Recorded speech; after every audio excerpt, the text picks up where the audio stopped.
Hi, I'm Brad Garlinghouse. As many of you know, I don't often make videos like this, but then again, not every week has been like this one. A few days ago, after 2 years, 7 court orders, and over $100 million in legal bills, the Hinman speech documents, including internal SEC emails and comments leading up to this now infamous 2018 speech, they've finally been unsealed. Hinman's speech created new factors to determine if a token becomes sufficiently decentralized to no longer be considered a security. At best, these documents show that senior officials at the SEC couldn't agree on the law and told Bill Hinman directly he would confuse the public even more about the rules for crypto. At worst, they show that Hinman deliberately ignored the law, and he tried to create new laws, something only Congress can do. And while he was a public servant, Hinman received millions of dollars of payments from his law firm, which was part of an alliance with others that had a vested interest in this speech. This speech isn't about any one token or any one blockchain. This is about showing the extent to which the SEC has relentlessly pursued enforcement actions against crypto players while professing fake open arms and calls to come in and register, all the while lying about their so-called guidance.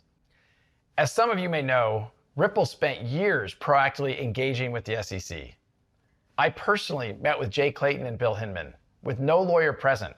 Why would I need a lawyer if we were all coming together in good faith?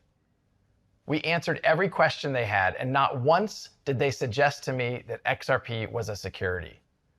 We were fully transparent, not knowing they would then use this information against us. The SEC hit us with a surprise Wells notice saying they were considering suing us for breaking securities laws and still refused to provide specifics. To those that have recently been hit with their own Wells notices and lawsuits, this likely sounds all too familiar.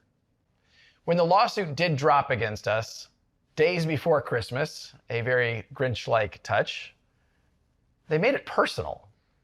They sued Chris Larsen and they sued myself, alleging we should have known all along that XRP was a security. You can now see plain as day, they couldn't even agree amongst themselves. And to me, it still seems like they can't. What we saw play out in our case is exactly what's still happening. The SEC is looking to kill crypto innovation in the United States, and its current chair, an unelected bureaucrat I might add, is weaponizing the lack of regulatory clarity to exert jurisdiction over the entire crypto space. This is the definition of putting politics over people. It's the pursuit of power over sound policy. The SEC tried to bully us into acquiescing. Thankfully, we have had the resources to fight back.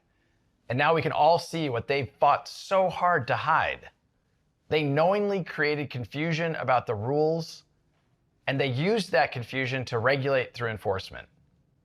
That's bad faith, plain and simple. Ultimately, as our lawsuit comes to a close, for so many others, it's just starting. The fight for clarity has to continue. I just want to conclude by saying to my colleagues here at Ripple, to my family, my friends, everyone who has supported us over the past 2.5 years, and certainly to the whole of the XRP Army, a very heartfelt and a very genuine thank you for that support.